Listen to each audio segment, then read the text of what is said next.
और चलिए आगे बढ़ते हैं। बड़ी खबर, दक्षिणी लेबनान में इजरायल का एक बार फिर से भीषण हमला हुआ है। हिजबुल्लाह के ठिकानों पर हमला हुआ है और इजरायल की एयर स्ट्राइक देखने को मिली है अलग अलग हिजबुल्लाह के ठिकानों पर। हमले में हिजबुल्लाह के 30 से ज्यादा लड़ाकों की मौत की खबर भी सामने आ रही है। रदवान फोर्स के करीब 10 लड़ाके ढेर किए गए हैं और 5 सैन्य अभियानों में आतंकियों को निशाना बनाया गया है। इधर टैंक, ड्रोन और स्नाइपर से भी हमला हुआ है। हिजबुल्लाह के हथियार ठिकाने तबाह कर दिए गए। रॉकेट लॉन्चर और कमांड सेंटर भी निशाने पर है। तो ईरान के प्रॉक्सी हिजबुल्लाह पर इजरायल ने एक बार फिर से बड़ा हमला कर दिया और खबर यह है कि दक्षिणी लेबनान में देर रात इजरायल की एयर स्ट्राइक में 30 से ज्यादा हिजबुल्लाह लड़ाके मारे गए हैं, जिनमें करीब 10 लड़ाके हिजबुल्लाह की एलिट रदवान फोर्स से जुड़े हुए बताए गए हैं।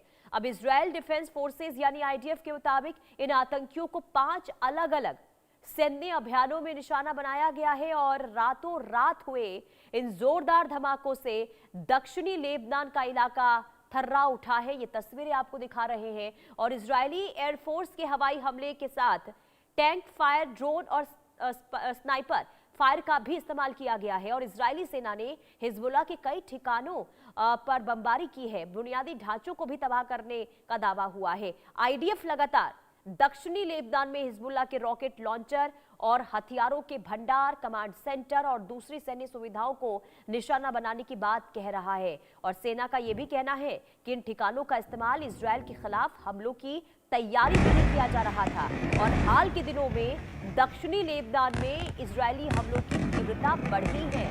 इजरायल ने यह साफ कर दिया है कि अपनी संप्रभुता और नागरिकों की सुरक्षा से कोई समझौता नहीं करेगा और हिजबुल्लाह के हर दुस्साहस का इसी तरीके से कड़ा जवाब दिया जाएगा।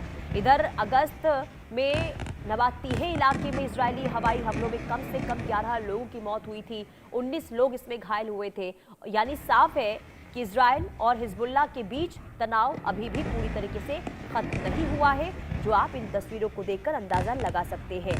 ये 2 तस्वीर जो आप अपने स्क्रीन पर देख रहे हैं, ये कहर बरपाया गया है इजरायल की ओर से और अलग अलग दक्षिणी लेबनान में ये हमला हुआ है हिजबुल्लाह के ठिकानों पर। कर्नल टीपी त्यागी डिफेंस एक्सपर्ट के तौर पर हमारे साथ जुड़ चुके हैं। बहुत स्वागत है सर इंडिया न्यूज पर। सर, जो ये तस्वीरें, जो ताज़ा तस्वीरें सामने आई है, सर इस पे क्या है आपका एनालिसिस? क्योंकि अगर एक बार फिर से इजरायल की ओर से हिजबुल्लाह के ठिकानों पर हमला किया जाता है तो तनाव एक बार फिर से बढ़ने की उम्मीद मिडिल ईस्ट में।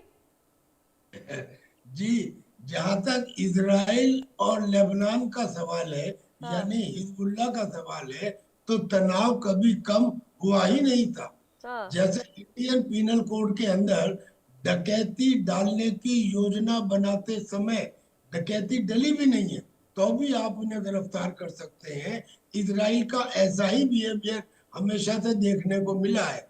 अभी सीरिया के अंदर उसने एक मिलिट्री बेस पर इसलिए अटैक कर दिया कि उसको टर्की आने वाले समय में ऑक्यूपाई करने वाला था।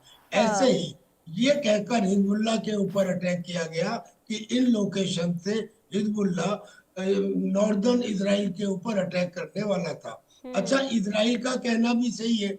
दरअसल में साउथ लेबनान और नॉर्थ इजराइल, इनमें तो एक दूसरे के साथ मिले हुए हैं। अब जो रॉकेट साउथ लेबनान से दागा जाता है वो ज्यादा से ज्यादा 10 सेकंड 10 सेकंड्स के अंदर पहुंच जाता है नॉर्थ इजराइल में। यानी कि वहां के लोगों को इतना समय भी नहीं मिल पाता कि वो अंडरग्राउंड बेसिस में प्रोटेक्शन के लिए चले जाए। इसलिए इजराइल इस मामले में स्पेसिफिक है। दूसरा, जो हिजबुल्लाह है वो एफपीवी ड्रोन इस्तेमाल करता है। अब ये ड्रोन में ना रेडियो फ्रीक्वेंसी है और ना ही इसके अंदर जीपीएस सिस्टम है, लिहाजा इसे जैम नहीं कर सकते और इसका इफेक्ट हो जाता है इजराइल के ऊपर। इसलिए इजराइल प्रीएम्प्टिव एक्शन दे रहा है और प्रीएम्प्टिव एक्शन जो दिखाई दे रहा है उससे ज्यादा है जी। दरअसल में उनका प्लान था कि हम लिटानी रिवर तक एक अपना बफर जोन बनाएंगे, लेकिन वास्तु स्थिति ये है कि इजराइल लिटानी रिवर को क्रॉस कर चुका है और क्रॉस करके उसने लेबनान का जो एक्सक्लूसिव इकोनॉमिक जोन है उस जोन में जो उसके K8 और K9 यानी कि जो उसके गैस फील्ड हैं उनके ऊपर भी इजराइल की नजर है, उनको भी कैप्चर करना चाहता है। अब प्रॉब्लम क्या है कि अमेरिका ने कई बार कोशिश की कि इजराइल की और लेबनान की आपस में हाथ मिलवा दिए जाए।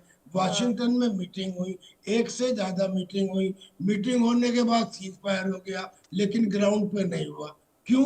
क्योंकि इजराइल ये कहता है कि ये तो मीटिंग लेबनान के साथ हुई है, हिजबुल्ला के साथ नहीं हुई। लेबनान के लोगों से हमारी कोई दुश्मनी नहीं है, हिजबुल्ला से है।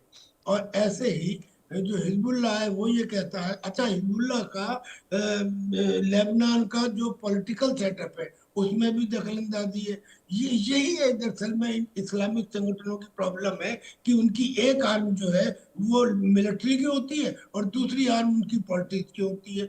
128 सीट हैं वहां पे लेबनान में, उनमें से 15 सीट के ऊपर इन्होंने एक ग्रुप बना रखा है, loyalty to axis of resistance. Axis of resistance किसने बनाया? ईरान ने बनाया। उसमें कितने फैक्शन है? 67 फैक्शन है, सारे फैक्शन उसके तहत लॉयल्टी में है। ऐसे ही हिजबुल्ला भी है। अब हिजबुल्ला कहता है कि मेरी 15 सीट है, लिहाजा मेरा यहाँ के डिसीजन के ऊपर अधिकार होना चाहिए।